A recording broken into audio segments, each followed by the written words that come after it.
दोस्तों, जहां एक ओर गदर 2 बॉलीवुड में सफलता के नए कीर्तिमान डेली हर रोज एक नया रिकॉर्ड ब्रेक कर रही है। कभी ये संजू को पीछे छोड़ती है, कभी बाहुबली को, कभी KGF 2 को, तो कभी पठान को पीछे छोड़ती है। जहां गदर 1 के सफलता के 22 साल बाद गदर 2 को देखते हुए न्यू जनरेशन के बच्चे देख पा रहे हैं कि कैसे लोग मूवी थिएटर में डांस कर रहे हैं, कैसे लोग हिंदुस्तान जिंदाबाद के नारे लगा रहे हैं। वहीं पर लगता है कि सनी देओल, हमारे तारा सिंह को, हमारे प्यारे सनी देओल को और देओल परिवार को किसी की नजर लग गई है। क्योंकि हुआ यह है कि 19 अगस्त को बैंक ऑफ बड़ौदा ने एक नोटिस चिपका दिया है सनी देओल के जुहू वाले बंगले पे नोटिस चिपका दिया है, जिसमें कि ये कहा गया है कि अजय सिंह देओल, जो हमारे सनी देओल का असली नाम है। इससे पहले कि मैं आगे बढ़ूं दोस्तों, मैं आपसे रिक्वेस्ट करता हूं कि आप कृपया करके इसे ध्यान से सुनिएगा, पूरा सुनिएगा, क्योंकि इसके बिना आपको ही फायदा नहीं होगा। अगर आप सनी देओल के फैन हैं, और अगर आप सनी देओल के फैन हैं तो आपका कमेंट बनता है कि ऐसा क्या हुआ होगा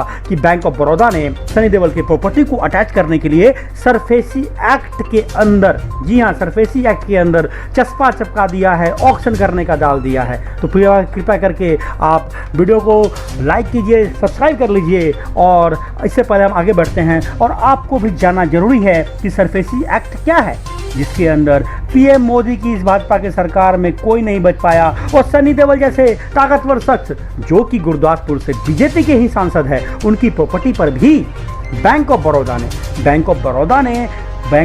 ने चला दिया है हंटर।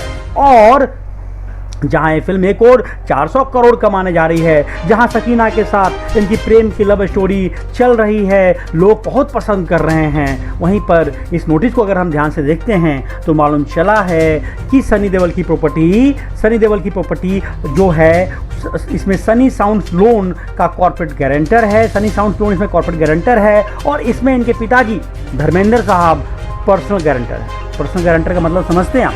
पर्सनल गारंटर का यह मतलब होता है कि अगर सनी देओल से पैसा नहीं वसूल पाया तो ये पैसा धर्मेंद्र जी से भी वसूला जाएगा। तो इसलिए ध्यान रखिए, अगर आप भी किसी की पर्सनल गारंटी देते हैं तो, और नीलामी के लिए 51.43 करोड़ का मिनिमम अमाउंट तय हुआ है, और बैंक ने इस प्रॉपर्टी को अटैच कर लिया है, और यह अकाउंट इनका 26 दिसंबर से ही NPA था।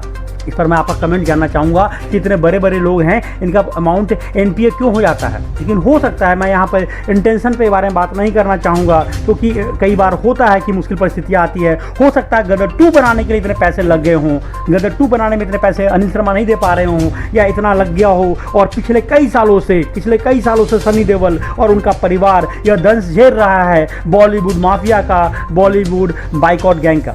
आप कमेंट में डाल के बताओ कौन है जिसके कारण जो सनी देओल आज इतना बड़ा सक्सेस का रिकॉर्ड कर पा रहे हैं 65 साल की उम्र में। उनको बॉलीवुड से निकलवाने के लिए कौन से लोग जिम्मेदार हैं? क्या लगता है आपको? कमेंट करके बताओ ना, क्या लगता है आपको।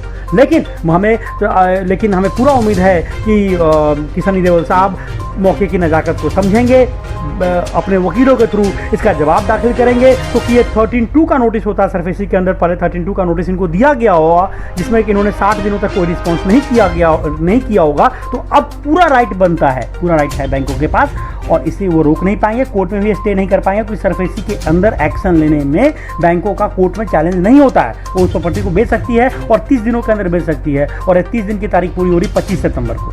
तो ऐसा लगता है कि अभी तक जो सूत्रों से खबर आ रही है उसके हिसाब से अभी तक सनी देओल की तरफ से कोई कमेंट ऑफिशियली नहीं आया है। लेकिन पूरी तरह से उम्मीद करते हैं कि यह जो पैसा, सनी देओल को जो पैसा, फैंस का प्यार, जनता का आशीर्वाद मिला है, वो बहुत समय पर मिला है, और लगता है इसी को देखकर बैंक ऑफ बड़ौदा ने भी चौका मारने की कोशिश की है, और अपने पैसे को रिकवर करने के लिए सही समय पर सही चाल चली है, और लगता है कि भगवान ने भी दया की है। और आप फिर, अगर आपने नहीं देखा है गदर 2, तो जाके देखिए, क्योंकि आपका पैसा सनी देओल को हेल्प करेगा गदर 2 की सफलता में, और बैंकों का पैसा बैंकों को वापस मिलेगा, और कहीं ना कहीं वो बैंकों का पैसा, पब्लिक सेक्टर बैंक जिस पर इल्ज़ाम लगाया जाता है कि बड़े लोगों पर वसूली नहीं करती, वो पैसा वसूल रही है, तो कहीं ना कहीं आपका पैसा है, पब्लिक का पैसा, जो पब्लिक के पास वापस आ जाएगा। तो आपने अगर नहीं देखा तारा सिंह की फिल्म, अगर आपने नहीं देखी है तूफानी फिल्म, अगर पूरे परिवार के साथ देखिए तूफानी फिल्म, जिसमें रूहानी प्यार है,